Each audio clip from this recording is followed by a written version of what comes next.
Hey, so I just wanted to pop in and share a quick video moment from a day in my life.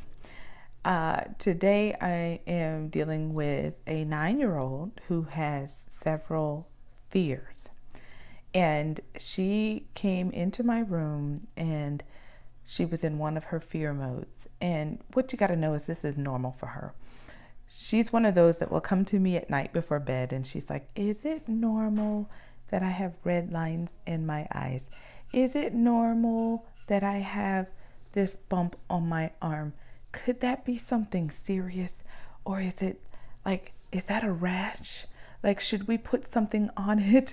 It, I almost go through this so regularly now that I could almost expect it. Like there's going to be something. And today, true enough, there was something freaking her out. She's been reading a book. She's been reading several books this summer, but she was reading a book. She read something about lice. And now she's like, "I think my scalp, there's something on my scalp. And I want to go look, but I'm scared to go look. So I don't know. And Mom, I don't know. I might have lice. And if I do have lice, what will that mean?" And okay, it became a whole thing. And I had to, hey, hold on. Now, what I'm about to share with you, I'm going to illustrate the very things that I teach you about the 3 levels of communication. Because here's where I started on level 1. Level 1, surface level, I wanted to blow it off. I wanted to be like, "Girl, you're fine. It's just fine. Keep it moving. No big deal." And I could tell in her face it was a big deal. So I moved to level 2 and I was like, "Here's the thing, babe. You don't have lice. Let me look in your head." Okay, I looked all throughout your head. I even had sister join me, which of course that's some level of validation. Like, Mom's not just telling me something. Like, "Sister, you see too? We don't see anything. We looked all through your head." And I could tell by looking in her eyes, I'm on level 2. I'm on facts and information. Somewhat helping, still not reaching it, right? So then I tried to move to another level of fact. I was going to move to Christian facts and scripture.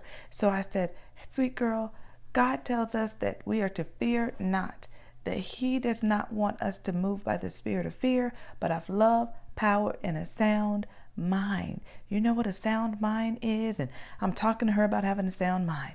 And she's somewhat nodding her head, still not completely getting past this.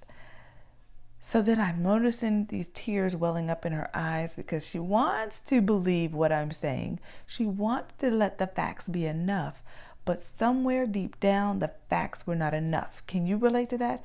I know for me sometimes, like I hear people say that everything's going to be all right, or I hear people say that I shouldn't worry and that I should just trust God. I hear them say that, and then on some level I'm going, but I'm still struggling.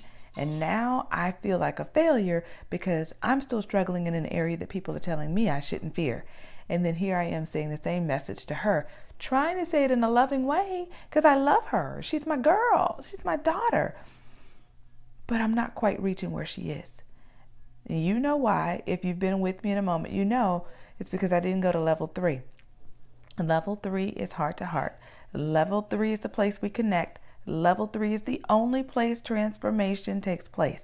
And when I dropped into level 3 with her and I said, "This is scary. You read something and now you're wondering if it applies to you, if you're experiencing that, right?" And she's like nodding her head. And I said, "How about this?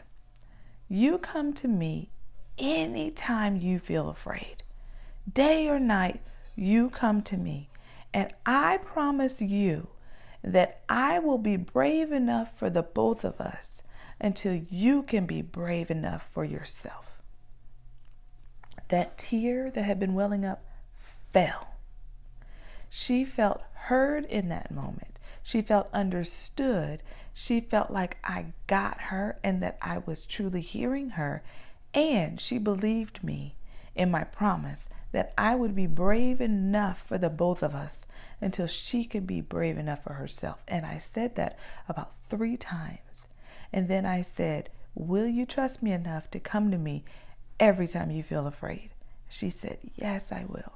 I said, "Great, because when you come to me, I promise you, I will be brave enough for the both of us. I will speak truth to you. I won't speak anything other than the truth. And I'm always going to stand in faith for you to be brave, just like we hear about in scripture. We got a deal. She had a smile by then. We high-fived, and she just walked out of this room just a few minutes ago. And I was like, I got to share this with my mamas. So if you're dealing with a child who's got fears, do your best to not do the level 1 like I did and want to just blow it off and say, that's not a thing you should be afraid of. You want to be afraid of something, I'll show you something you could be afraid of. Let's look at these bills I got to pay. Where's the money come from? Like, we could go into mama mode, right? Or we could go into level 2 and we want to give them the facts and the information about why they shouldn't be afraid.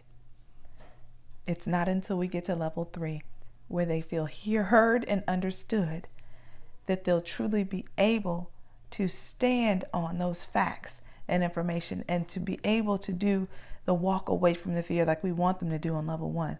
But it's not until we drop to level 3 with them that that will happen. I hope this helps you or someone that you love. Share it with them. And I'll be back with our weekly newsletter or jumping in the Facebook group to talk about it more. Talk to you soon.